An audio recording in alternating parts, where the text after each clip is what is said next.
Thank you for joining the Q&A. It's been a while. We apologize for that. I think it's been like 2-3 weeks. At least 2 2 weeks. 2 weeks, yes. Okay, we had an ordination service and then during the Easter period. All right, but if you are new to this, we take about a maximum of 5 questions combined from online, maybe one that maybe has been sent weeks before, and those who are in the hall, all right? So we have a roving mic here, and so you can just indicate if you want to ask a question. They will put the mic, they won't give you the mic, they'll put the mic at your mouth.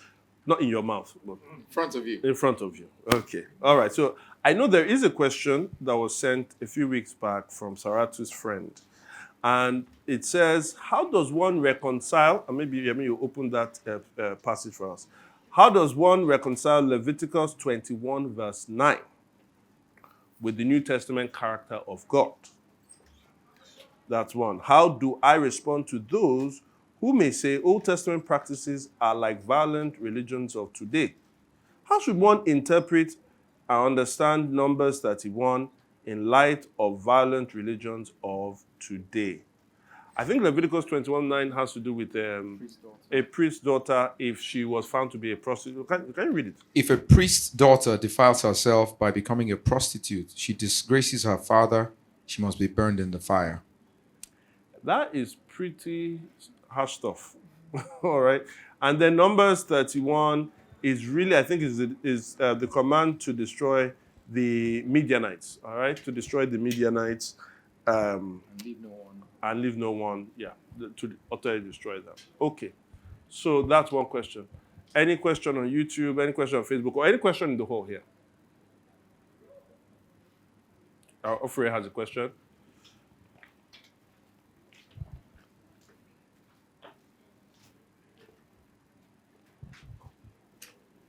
I don't know that mine is much of a question than Okay. just a comment. So I'm doing this Bible in a year reading, and I think a few days ago, or during the week or last week, I read Numbers 5, and it upset me so much in particular. And I was talking to a friend of mine who is doing the same thing, and we're just talking, and she said, "Oh, have you read Numbers 5 yet?" I said, "Yes," and she was like, "Did it upset you as much as it did to me?" I'm like, "Yes, it upset me a lot." And I think the part in the second half talked about the test for unfaithfulness in women, something like around that. And when you read it, there's no punishment as it seems or purification process for the man. It's just the woman must do this, she must do this, she'll be unclean for XYZ. It's just a comment. I don't know that's the question. I'm just wanted to say it. All right. I wish we had that question before you came. There is a question that, like, is God unfair to women? Okay. Now, these are easy questions today. Yemi, do you want to... I want none of all of them. You want... Neither do I. Okay. Let me start with Saratu's friend's question. And the way it's framed is that how do you reconcile things like that with the character of God in the New Testament? And I often will say this, which God in the New Testament? The God that punishes people in hell forever in the New Testament? The God who killed Ananias and Sapphira, for what they did? So the God who, through Jesus Christ, spoke about hell more than anybody else in the New Testament. That is the God of the New Testament as well. And then when you say, how do you reconcile the God, essentially, how do you reconcile the God of the Old Testament with that? Don't forget that the God of the Old Testament reveals himself as the God of love, the God who forgives iniquities, right, to 1,000 generations, right? Is merciful, he's gracious. He is the God, if you read Psalm 103, the God who, as far as the east is from the west, that removes our transgressions for us as far as the east is from the west, the God who daily loads us with benefits. You have very nice things, quote unquote, nice things about God in the Old Testament. And if you like, very dreadful things about God in the New Testament. So in that regard, God isn't progressing in his character from the old to the new. If anything, God just reveals more of his character when you get to the new. In other words, you see God's love in the old, and you see you see God's kindness in the old, and you see God's wrath in the old. You see God's kindness in the new, and you see God's wrath in the new. So you don't have to reconcile. God is not schizophrenic. That's the first thing. But what you do see from the old to the new is a progression of the plan of God as we spoke about today. It's not a correction, it's a progression. That is, certain things are applied for a certain period of time to demonstrate certain things, and then when you get to another period of time, some of them are not allowed again because of where we are in the plan. You don't have a plan to build a building and continue to always build a foundation. At some point, you have to put the structure. Now, when you put the structure on it, does that mean the foundation was wrong? No, the foundation has served its purpose. So what the Old Testament in general, and primarily it reveals God and also reveals an aspect and the patterns of the fulfillment of his plan. Right? The fulfillment of God's plan, all the promises of God are yes and amen in Jesus Christ. So the fulfillment of God's plan is Jesus Christ. But there's a progression to that. And we will recognize what Jesus was meant to do by a lot of the patterns that we see in the Old Testament. Okay. What does that have to do with Leviticus 21 verse 9? Everything. Now in Leviticus 21 verse 9, I think in Leviticus chapter 21, you actually have a commandment. You have commandments for the priests, right? For the priests. So don't just read it out that verse. See it as commandment. So you have an ethical code. But what's the ethical code trying to do? I'll get to that. But within the ethical code, you have these commandments for priests. Okay? Now, what's the ethical code trying to do? It's trying to show you that God, who created the world and who was totally disobeyed, and now the world is actually in a mess, God is committed to saving the world. That's what the book of Leviticus is about. Now, how is he committed to saving the world? He chooses a man called Abraham. And he says, through your descendants, I will undo the mess that is going on. Okay, fine. And Abraham goes to a family, and that family becomes a nation. And that nation is in slavery. And God delivers that nation. Now he says, this nation, you have to be a special people to me. Don't behave like others. Why? Because through you, I'm going to deliver this world. And for him to do that, his presence must be with them. Don't forget that in the garden, Adam and Eve lost the presence of God because they decided not to obey him. So God then says, here is how I am going to, if you want me to live among you, here's how you have to order yourselves. If I'm going to come among you in this tabernacle, there are special people that have to live in special ways to be able to live, to be able to do the work of this tabernacle. The most important of those people are the priests who come to the holiest place. They can't just live their lives anyhow. And their houses and their households cannot just be anyhow. Because the people that are under them and their household and they themselves, if they live anyhow, it's not just the destruction of the Israelite community that is at stake. It is the destruction of the entire world. Because through Israel, he was going to bring about his salvation plan. So whenever we see the supposedly harsh penalties that you see in the Old Testament, always keep in mind that the penalties are coming out of the love of God. In fact, Jesus summarized all the Old Testament commandments through Leviticus 19 verse 18 and Deuteronomy, I can't remember, 6 something. He says, you can summarize all of them. This is the purpose: to love the Lord your God with all your heart, soul, mind, and strength, and to love your neighbor as yourself.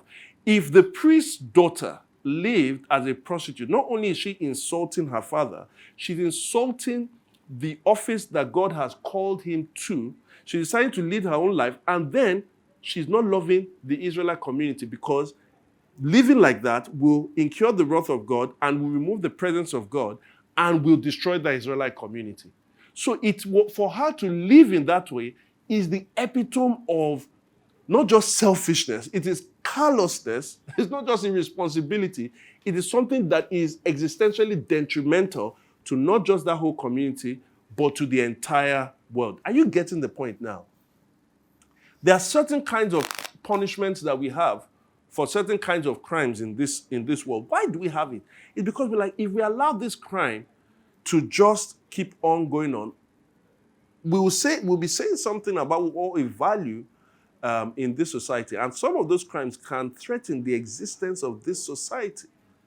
Now, whether we understand it fully or not, what God is saying is that the person, the priest, the leaders, the way they live their lives actually matters, and those around them.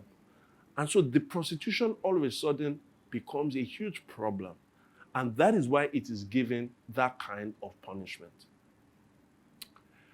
Because God loves. Finally, on the Amalekites, on the Midianites, again, the Midianites, I think there were three types of Midianites. I think there were, so I can't remember. I think it was the Moabites that didn't allow, Moabites and some others, they didn't allow Israel to pass through when they were on their journey to the promised land. Again, see it within the context of what God was trying to do and who God called the Israelites to be. Also, please don't forget that nobody, at least according to the biblical story, nobody deserves God's kindness. When, if somebody, if imagine if a woman cheated on her husband or a man cheated on their wife, and then you are talking, somebody's trying to move the one that was cheated against, the spouse that was cheated against, and say, but they deserve your kindness now, forgive them. How would we feel about that? We say, come on, what? No. Now, if they decide to give them, you'll be like, that is remarkable. What do they deserve? If they said that we're going to divorce you, do they deserve that? Right? We may try to say they shouldn't, but can we say it was undeserved? Can we say it was undeserved? And so if God decides, based on our sin, because our sin destroys his world, if God decides to punish any of us, it is thoroughly deserved.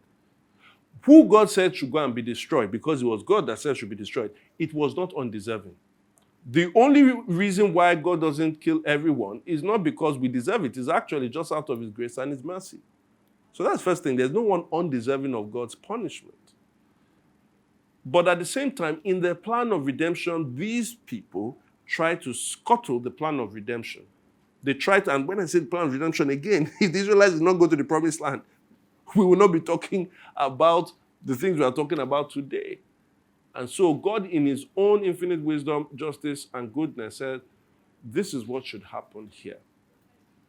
So it's always important, whenever we're reading some of these Old Testament things, to read them within the context of the fact of what God was doing.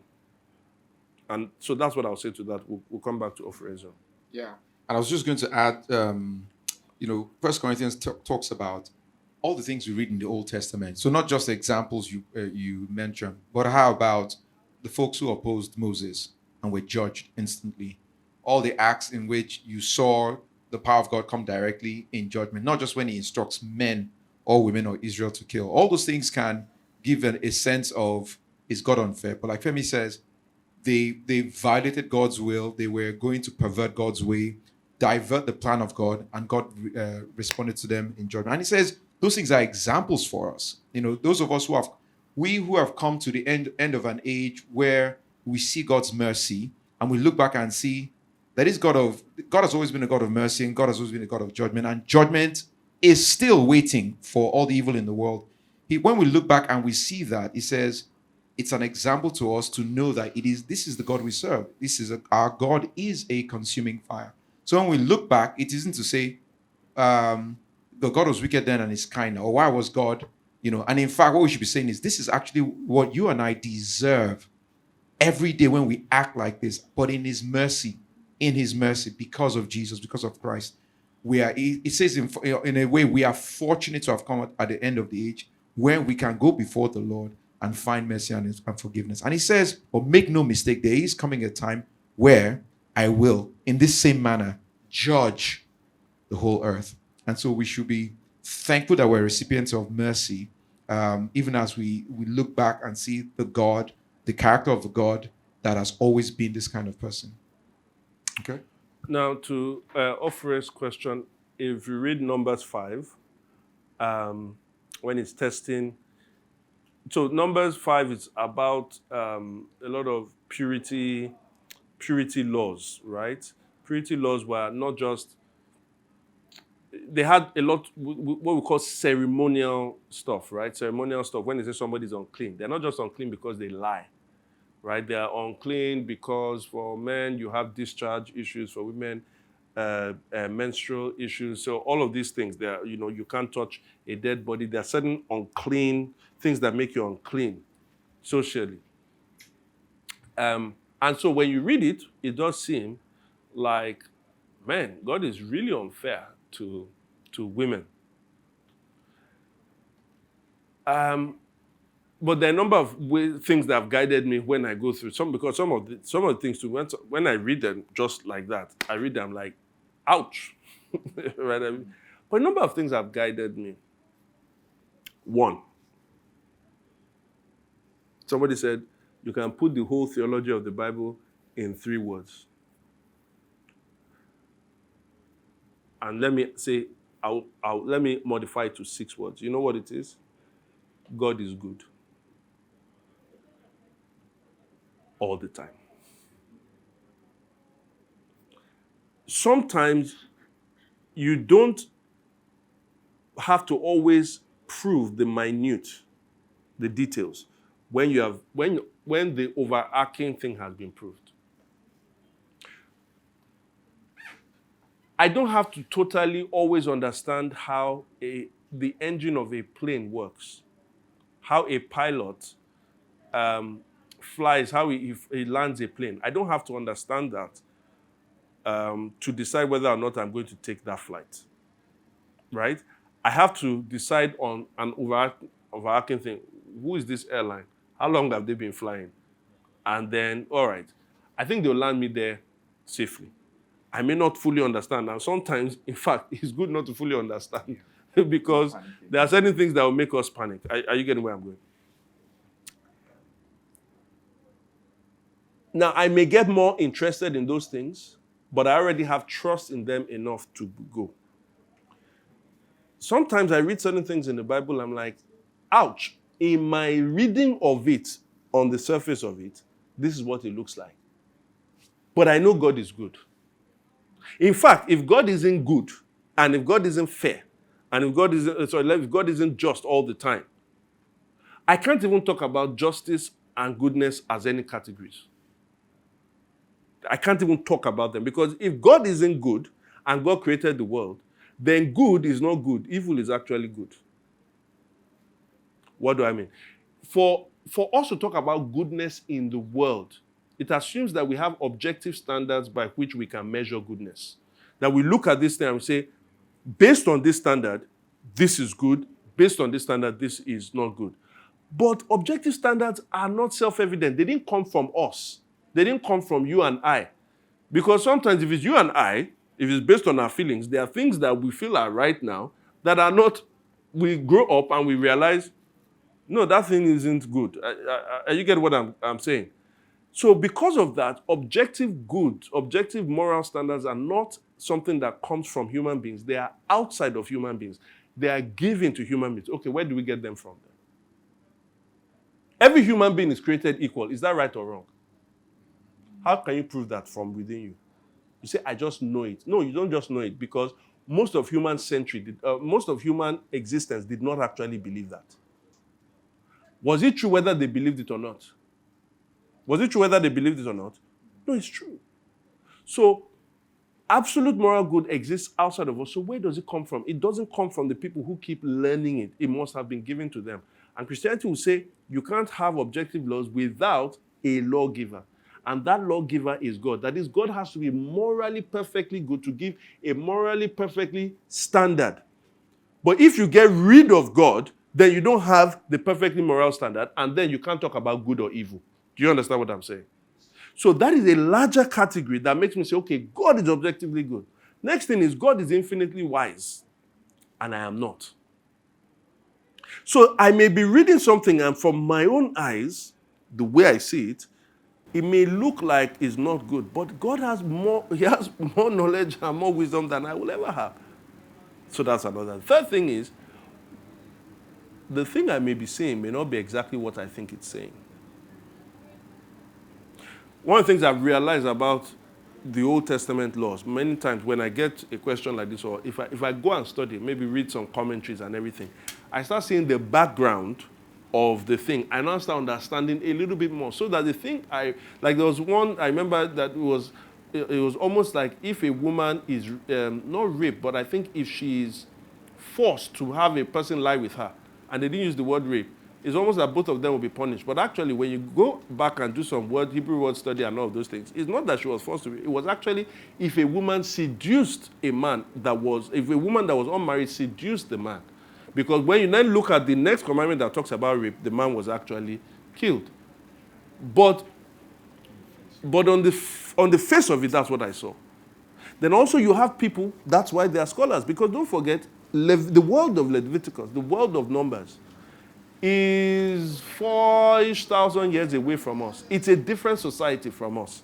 There are certain things we don't understand. And many times, what we do is that we use our own society and the way things are, the norms that are in this society, and we use it to judge others. Have you ever done that before? I remember a friend of mine that had a problem, a friend of mine, a foreigner, had a problem with us having helps. You know what I mean by helps, like housemaids, right? And no, it's not right. It doesn't make whatever. You're not equal. You're not. I said, okay.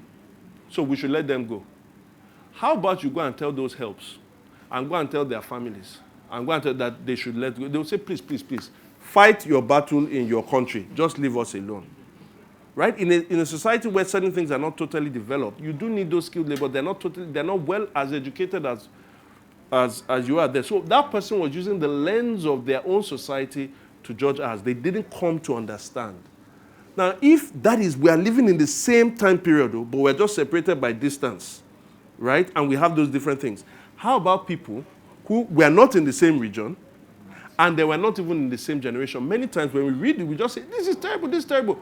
We don't understand the problems between the nations there. We don't understand the different codes of ethics that were actually existing and how this one was actually more humane than those. We don't always see that. So sometimes when I go to these other ones, I'm like, I'm not a scholar. I would like to listen. I would like to hear some of these scholars and hear what they have to say. And actually, I'll be more informed. But barring that, I'll just say, whilst this feels uncomfortable, if I get rid of God, then there's no basis for my discomfort.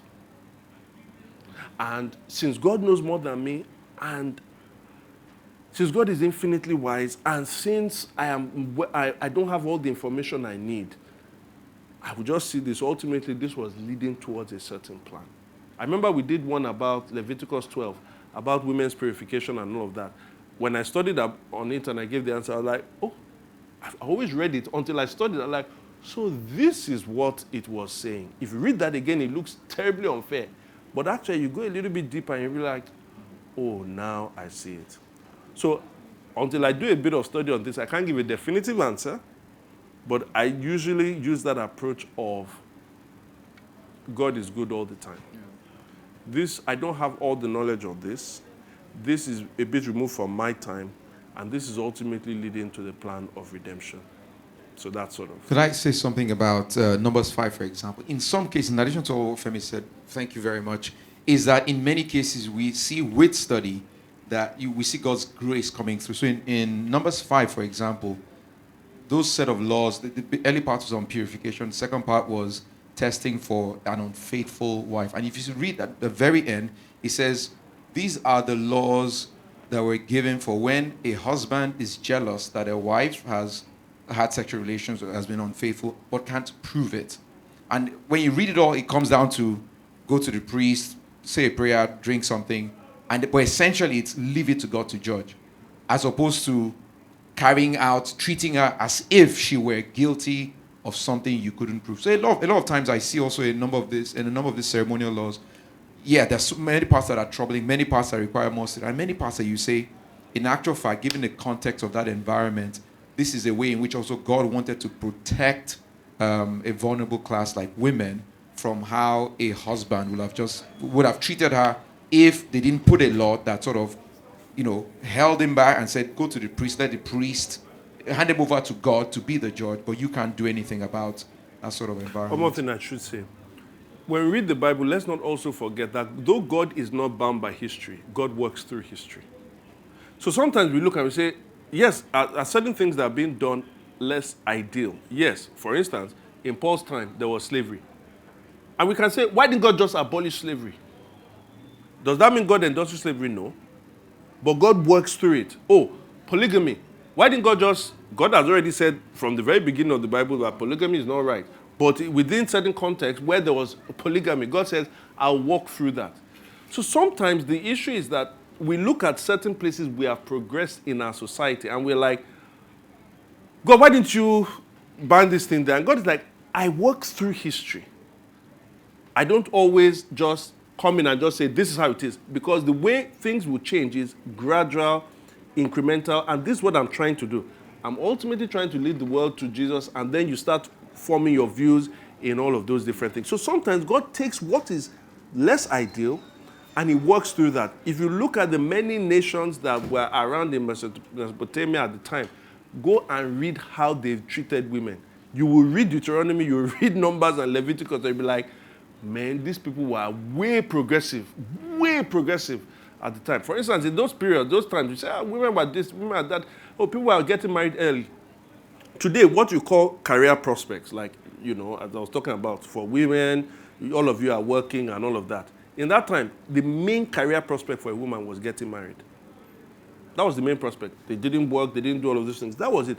Is that bad? That's what society was there. But at that point, they're like, just leave us alone. Let my father choose a very good husband for me. All of those kind of things. So, again, sometimes we have to say, this is how they were at the time. This is how God worked in. This is how God set laws to show his character, his justice, and fairness. If you were putting those laws again in another time when the work of redemption had changed societies over a period of time, it will be different. But God, though not bound by history, he works through history. All right. Thank you all for your patience. I don't think there's any other question. All right. God bless you. Those questions were. Oof. Thank you.